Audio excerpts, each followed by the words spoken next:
Hello everybody, this is Rollo with Winter Bros, and in this video demonstration we're going to show you how to quickly import and use game-ready object models in the Wavefront OBJ format, and how to do that successfully and maybe make some quick surface color changes and transparency changes to those models.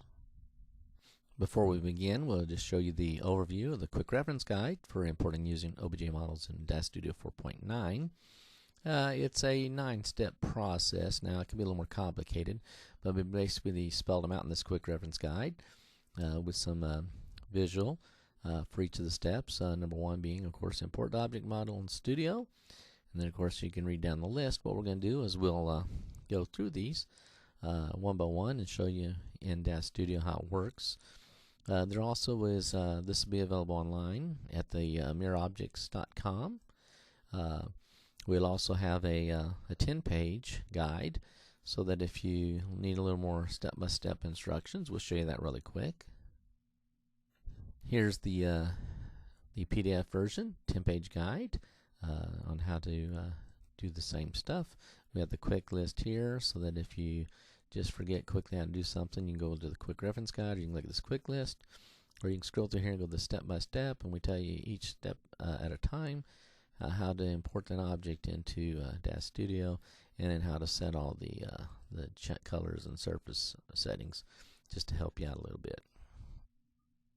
Of course, this guide is perfect for beginners and experienced users who may have just need a quick refreshing on what steps to take.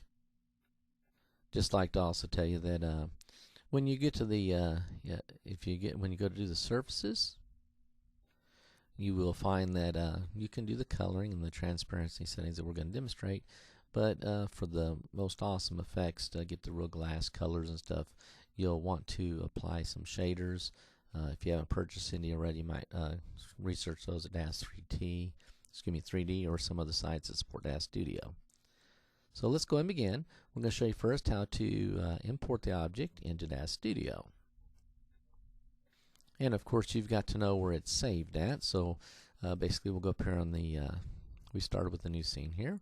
We're going to go File, Import, and then we're just going to use the browser here to, we've already went to the models directory, which is where we're going to use these potion bottles as our demonstration, and there's an object model folder in there. And you'll see it looks blank, but if you look over here in this file type next to the right side of the file name, we got Autodesk FBX selected, so we're going to go change that to Wavefront Object, which is the oops, sorry, hit the wrong one. It shows them all, which you could do that too. But if you have a mix of different styles inside the folder directory, you want to bring it down to the type you're looking for. So we're going to go in here, and I believe we're going to just we'll pull up. Actually, in this potion bottle collection, we have two types of bottles. There's a solid bottle. Excuse me. Sorry about that. And we also have the glass bottle. They both use the cover, and there's an inlay for the glass version. So for this demonstration, we're going to bring in the glass object bottle. So we'll just do the import. The size settings here were set up for that particular object model.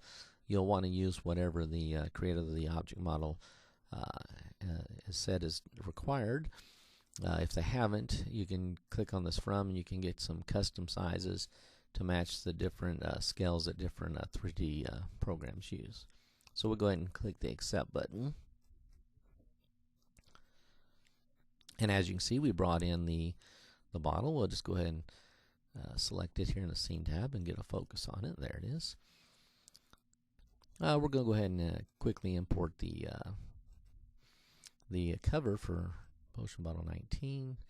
Let's go ahead and find it. Right there it is. And we'll use the same sizing. There it is. You can see the top up there. So now we have the two objects here in place. Now, of course, the next step is you're going to, once you've imported it, you're going to select the object in the Scene tab up here, number 2. So we'll go ahead and do that really quick. Of course, here we return back to DAZ Studio. We have the two objects here inside here. We're going to start by working with the glass, so we'll select it in the Scene tab.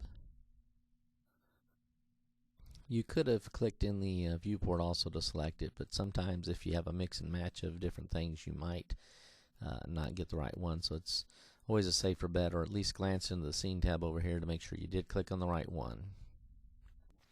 Okay, now the next step is going to be you're going to want to open up the Surfaces tab, and you want to go ahead and select that same object in the Surfaces tab, and we'll show you in DAS Studio how to do that.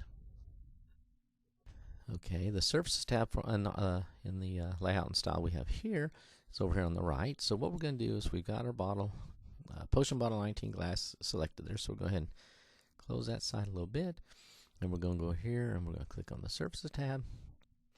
Now, even though we have the glass portion selected here in the viewport, you can see that over here it's not selected. So for us to basically, you're on the Surfaces tab, you'll just actually click on the bottle and you'll be able to get to that. And then once you do that, what you'll want to do is you'll want to select whatever lighting model you want to use for the model that you're working on. And so for this one here, you'll see it's right here, lighting model is plastic. We'll look at the settings here. We got a couple different things. And you might try different ones. It all depends on how you work with it. If you do use the shaders, you wouldn't have to do that. You would just have to go over here and select the object in the Surfaces tab and go apply the shader. But if you're going to do it manually, so we're going to go ahead and pick a glossy plastic here as our lighting model. Of course, then after you do the lighting model, you're going to want to set what you want the diffuse color to be, or particularly a pattern if you have that too. All depends on what your end goal is.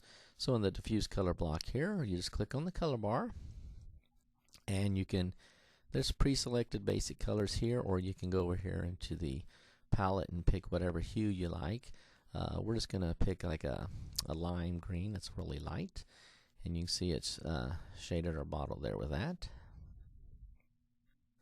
Then of course after you do that, if you want any opacity, if you don't want the item that you have just colored, you can change the opacity strength. Now since we're working with glass here, we want to change the opacity strength on that. So you'll just scroll down while you're still in here in the Surfaces tab, and here's the opacity strength. And if you'll watch the viewport as we do this, you'll see that see how if you go down to 0, it disappears. So basically, the opacity is the same as the transparency. So we found out we kind of like the 25%. You can click the number and type it directly in there. And so we've set our opacity strength there now to 25%. Now the next thing is you could just go ahead and render this, but we're going to go back over to the Scene tab, and we're going to discuss really quick how to do grouping, because we have two things here, but there are separate items inside the actual Scene tab. We want them to work together, so if we scale them up and down, or if we translate them by changing the location in the 3D space, we'd like them to stick together. So we're going to show you really quick how to make a group. And to do that, so first thing for making a group is going to make sure nothing is selected in the Scene tab. So we'll go over here, and you can just basically click off into the blank space, but you can see like that semi-highlighted up there on the glass. So you can right click, select clear selection, and as you can see it still stayed there. But we found that if you just click off into the background on the viewport, it takes away that little highlight. So that'll actually make sure nothing is selected at all. Then of course the next thing we're going to do is we're going to want to create a new group so that we can hold those two pieces together with. And we'll show you that's real easy to do in DAS Studio. So to create a new group, you're basically going to go up here to Create. You're going to scroll down to New Group. Once you click it, it's going to pop up and ask you the group name. We're just going to quickly type Bottle 19. You can name it anything you want, depends on what you're using it for in your scene. And you can see it just created us a new group. And then of course, then the next step is we're going to drag and drop any objects you want to be into that group onto it inside the Scene tab. So what we're going to do is we'll show you how to do that really quickly.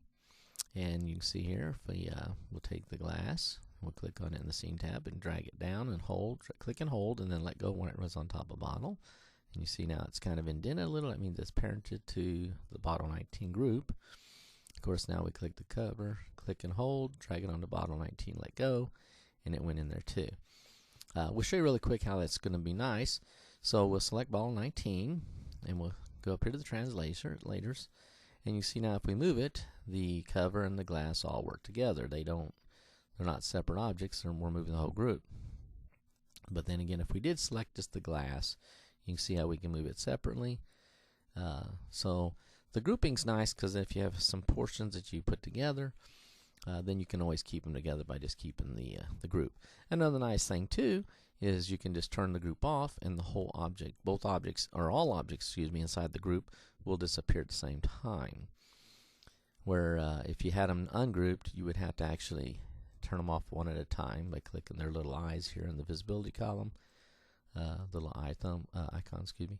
So grouping is nice for that. So you can turn it all off and on at one time. You can relocate it at the same time, and you can do things like scaling and rotations all at the same time too.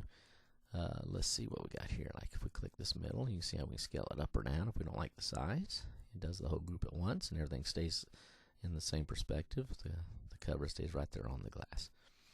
And then of course the next step is going to be once you get it in the scene where you want it.